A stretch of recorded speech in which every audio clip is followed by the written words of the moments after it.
ನೈತಿಕ ಪತ್ರಿಕೋದ್ಯಮ ಈಗ ಫೇಕ್ ನ್ಯೂಸ್ ಬಹಳ ಶುರುವಾಗ್ಬಿಟ್ಟದೆ. ಫೇಕ್ ನ್ಯೂಸ್, ಆ ಫೇಕ್ ನ್ಯೂಸ್ ಇಂದ ಸಮಾಜದಲ್ಲಿ ಏನಾದ್ರು ಬದಲಾವಣೆ ಮಾಡಕ್ ಸಾಧ್ಯನಾ?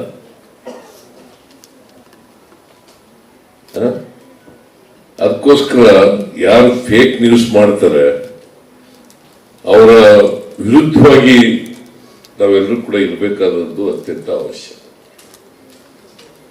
ಎಲ್ಲಿವರೆಗೂ ಹೋಗಿದೆ ಈಗ ಅಂತಂದ್ರೆ ಪತ್ರಿಕೋದ್ಯಮ ಧ್ವನಿ ಆಗಿರ್ಬೇಕು ಅಂತ ಹೇಳ್ತೀವಲ್ಲ, ಗಂಡ ಹೆಂಡತಿ ಜಗಳ ಅದನ್ನೇ ಇಡೀ ದಿನ ಎಲ್ಲ ತೋರ್ಸಕ್ಕೆ ಮಾಡ್ತಾರೆ. ಅದನ್ನೇ ಪತ್ರಿಕೋದ್ಯಮ, ನೈತಿಕ ಪತ್ರಿಕೋದ್ಯಮ ಅಂತ ಕರಿಬೇಕಾದ್ರೆ ಅದರಿಂದ ಪತ್ರಿಕೋದ್ಯಮ ಇದೆಯಲ್ಲ, ಜನರಿಗೆ ಸತ್ಯವನ್ನ ತಿಳಿಸ್ತಕ್ಕಂಥ ಕೆಲಸ ಮಾಡೋದು, ವಸ್ತು ಸ್ಥಿತಿಯನ್ನ ತಿಳಿಸ್ತಕ್ಕಂಥ ಕೆಲಸ ಮಾಡೋದು, ನಮ್ಮ ಸಿಸ್ಟಮ್ ನಲ್ಲಿ ಇರ್ತಕ್ಕಂಥ, ನಮ್ಮ ವ್ಯವಸ್ಥೆಯಲ್ಲಿ ಇರ್ತಕ್ಕಂಥ ದೋಷಗಳನ್ನು ತಿಳಿಸ್ತಕ್ಕಂಥ ಕೆಲಸ ಮಾಡೋದು, ಮತ್ತೆ ಅವಕ್ಕೆಲ್ಲ ಪರಿಹಾರ ಏನು ಅಂತಕ್ಕಂಥದನ್ನ ಸೂಚಿಸಬೇಕು.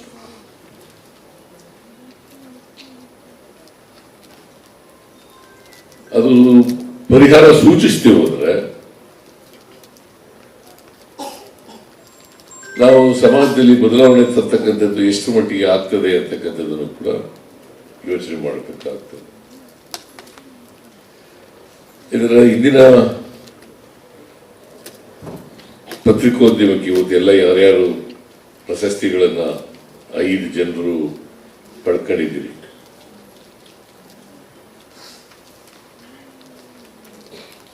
ಅವರೆಲ್ಲರೂ ಕೂಡ ಇವತ್ತಿನ ಪತ್ರಿಕೋದ್ಯಮಿಗಳಿಗೆ ಆದರ್ಶ ಆಗಲಿ, ಪ್ರೇರಣೆ ಅವರಿಂದ ಬರಲಿ ಅಂತ ಹೇಳಿ ಆಶಿಸಲಿಕ್ಕೆ ಬಯಸ್ತಾರೆ.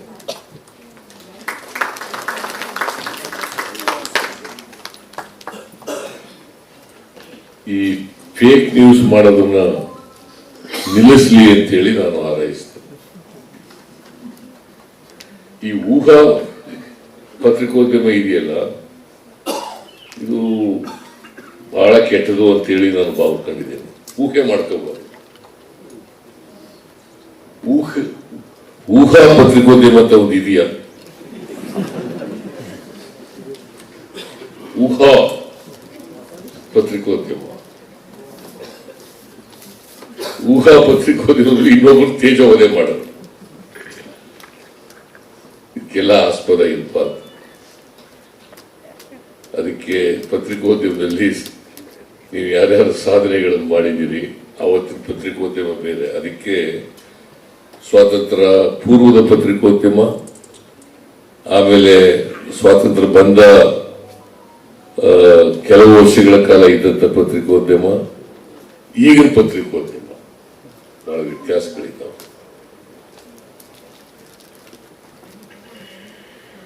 ಈಗೆಲ್ಲ ಹೆಂಗೆ ಟಿವಿ ಚಾನೆಲ್ ಅವರು ಕೇಳ್ತಾರೆ ಅಂತಂದ್ರೆ, ಅವ್ರು ಈ ತರ ಹೇಳಿದ್ರು ನೀವೇನು ಹೇಳ್ತೀರಿ?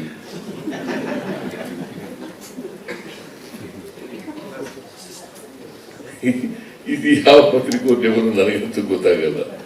ಅವ್ರು ಹಿಂಗೆ ಹೇಳಿದ್ರು ನೀವೇನು ಹೇಳ್ತೀರಿ? ಇದಕ್ಕೆ ಉತ್ತರ ಬಂದು ಹಿಡಿಯೋದು.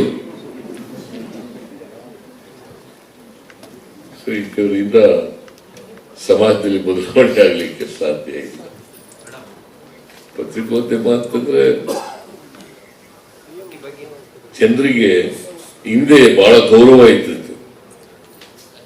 ಇವತ್ತು ಅದೇ ಗೌರವ ಇದೆಯೋ ಇಲ್ಲವೋ ಅಂತ ನನಗೆ ಗೊತ್ತಿಲ್ಲ. ನಾನು ಬಹಳ ಮಾತಾಡಕ್ ಹೋದ್ರೆ ಅದೇ ಒಂದು ದೊಡ್ಡ ಕಾಂಟ್ರವರ್ಸಿ ಮಾಡಕ್ ಕೊಡ್ತಾರೆ. ಪತ್ರಿಕೋದ್ಯಮ ಇರೋದ್ರಿಂದ ಅದೇ ಒಂದು ದೊಡ್ಡ ಕಾಂಟ್ರವರ್ಸಿ ಮಾಡಕ್ ಕೊಡ್ತಾರೆ.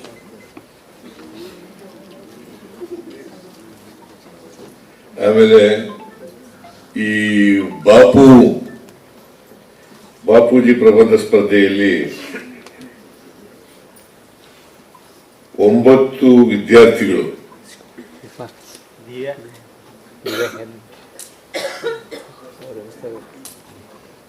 ಬಹುಮಾನ ಪಡ್ಕೊಂಡಿದ್ದಾರೆ. ಪ್ರಶಸ್ತಿಯ ಬಹುಮಾನ. ಅವರೆಲ್ಲರಿಗೂ ಕೂಡ ಅಭಿನಂದನೆಗಳನ್ನ ಹೇಳಲಿಕ್ಕೆ ಬಯಸ್ತಾ ಇದ್ದಾರೆ. ಈ ಹಂತದಲ್ಲಿ ಬಾಪೂಜಿಯವ್ರ ಬಗ್ಗೆ ಪ್ರಬಂಧ ಬರೆದು ಬಹುಮಾನ ಪಡ್ಕೊಂಡಿದ್ದಾರಲ್ಲ, ಅವರೆಲ್ಲರೂ ಕೂಡ ಮುಂದಿನ ದಿನಗಳಲ್ಲಿ